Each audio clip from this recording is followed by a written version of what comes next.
Today we're diving into a topic: why China produces so many leaks. In Chinese slang, a leak is a metaphor for people who are repeatedly exploited, often in financial or societal contexts, yet remain unaware or accepting of their exploitation. Think of leeks as crops easily harvested by those wielding the scythe, the forces that profit from their losses. China's supply and production of such leeks are virtually unmatched, suggesting a unique expertise. Today we'll explore what that expertise entails. Historically, analyses of China's leaks have leaned on social sciences like sociology or political history. However, I propose a more scientific approach, reductionism, to dissect this phenomenon.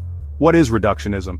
It involves breaking complex theories into simpler foundational ones. Social, cultural, and political phenomena can often be traced to fundamental principles, like biological or genetic theories. That's the framework for today's discussion. Let's clarify the term leek. It has narrow and broad meanings. Narrowly, leeks are individuals exploited in financial markets. Broadly, they represent a larger societal group, those in the exploited class who not only accept their exploitation, but even praise the forces exploiting them. Whether narrowly or broadly defined, leeks share distinct traits. Most would agree they lack analytical and critical thinking skills, as well as the cognitive capacity for sound judgment, making them prone to deception. They struggle to learn from past mistakes, repeatedly falling into traps. Leeks also show poor self-control and lack planning, often overspending and accumulating debts like mortgages or car loans. This financial strain pushes them toward risky ventures like speculation, where they're outmatched and exploited. Moreover, leeks are highly self-centered and lack solidarity. For instance, when one leek sees another being exploited, they're more likely to mock than empathize, reflecting extreme self-interest. While we could list more traits, these capture the essence. The key question is, how are these characteristics formed? This discussion aims to show they are deliberately cultivated. Leeks are not born, they're raised, much like livestock. Cultivating leeks is an artificial process, and the key concept here is raising. Let's examine the biological traits of leeks. Consider their lack of cognitive ability, inability to analyze independently, failure to learn from errors, and tendency to trust others too easily, leading to deception. These are tied to specific brain regions. Behavioral economics research shows that expected investment returns and actual returns trigger distinct neural and blood flow responses in the brain. Studies indicate that anticipating returns increases blood flow to the nucleus accumbens, while actual returns boost activity in the medial caudate and medial prefrontal cortex. The latter serves as a control center for decision-making and judgment. Damage or interference here impairs sound decisions and self-control. Thus, leeks' lack of judgment has a physiological basis, often linked to medial prefrontal cortex issues. Similarly, the frontal cortex processes emotions like regret and memory. If compromised, individuals lose the ability to feel regret, failing to process negative feedback or recognize better outcomes, leading to repeated mistakes and losses they later forget.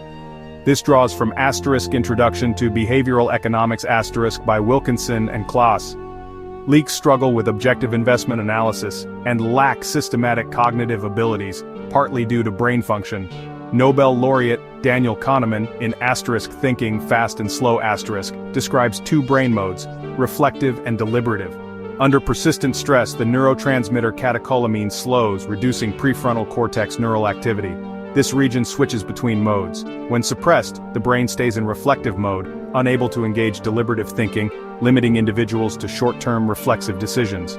Leeks primarily operate this way, likely due to disrupted brain function. It's evident that cultivating leeks involves biological brain control, not just political or sociological manipulation. China's authoritarian society is uniquely suited for this, making leek control and the totalitarian system a perfect match. How does this leek-exploiting society function? How does the national system harvest leeks? Let's explore. A key aspect is the prefrontal cortex, a late-evolving brain region distinguishing humans from other animals. Its sophistication drives advanced cognitive abilities, reflected in humans' higher foreheads, which accommodate the expanded prefrontal cortex. This governs self-regulation, advanced cognition, and complex decision-making, unique human functions. Simply put, the prefrontal cortex is a switch for rationality and intelligence. If disabled, higher brain functions cease, reducing it to a primitive state. This region is vulnerable, with medical research identifying three main influences: Childhood environment, physical trauma, and chronic stress. A harsh childhood marked by suppression or abuse can stunt prefrontal cortex development, causing lifelong cognitive impairments or brain damage. Physical trauma, like severe impacts, can also harm it. Chronic stress suppresses prefrontal cortex activity, reducing functionality and impairing cognition. In China, repressive environments dominate. Many believe strict discipline, often harsh, produces obedient children. Such upbringings can subtly harm a child's prefrontal cortex, laying the groundwork for becoming a leek.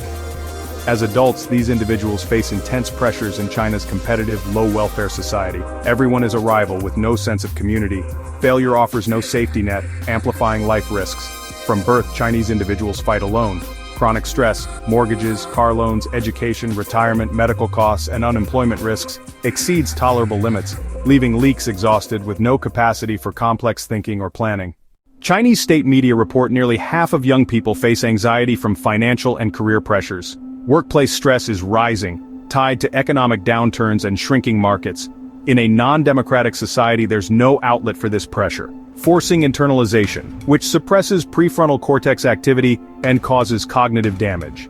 China's family, education, social and political systems continuously harm the prefrontal cortex, turning most Chinese into a group with impaired function, a collective cognitive deficit.